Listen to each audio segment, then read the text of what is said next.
বাঙালির আতিথেয়তার অন্যতম অনুষঙ্গ পান। বিভিন্ন উৎসব অনুষ্ঠান, পালা পার্বণ, বিয়ে আয়োজন সবশেষে যেন পান থাকতেই হবে। গ্রাম বাংলার এমনকি শহরের বাঙালি অনেকেই পান খেয়ে থাকেন। সে পান চাষ করে স্বাবলম্বী হয়েছেন অনেকেই।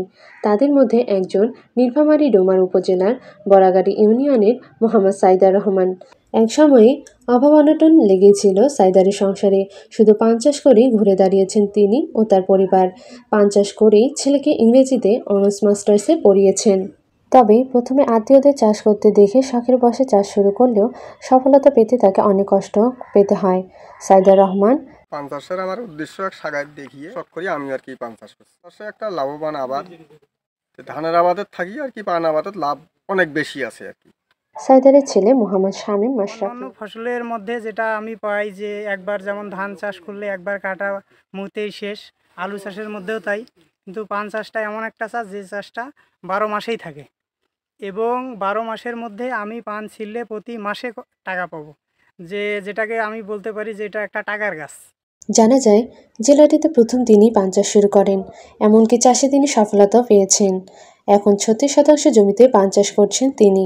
এখন খরচ বাদেও তার মাসিক আয় 20,000 টাকার উপরে।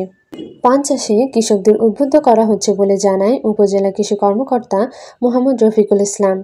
ডোমার উপজেলায় সাইদার রহমান নামের একজন কৃষক, ওনার মতো যদি আরও অনেক কৃষক এই চাষে উদ্বুদ্ধ হয়, আমরা এখানে কাজ করছি, মানুষকে উদ্বুদ্ধ করছি। এটার লাভ, এটা তো মেডিসিনাল ভ্যালু আছে এবং এটা আমাদের আর্থিক যে লাভ হয় সেই বিষয়গুলো সাধারণ কৃষকের মাঝে প্রচার করছি।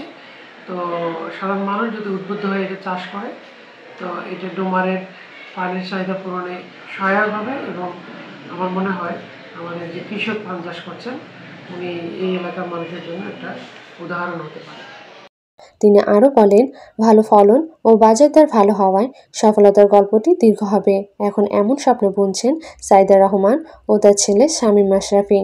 নিউজ ডেস্ক, আজকের ডোমার।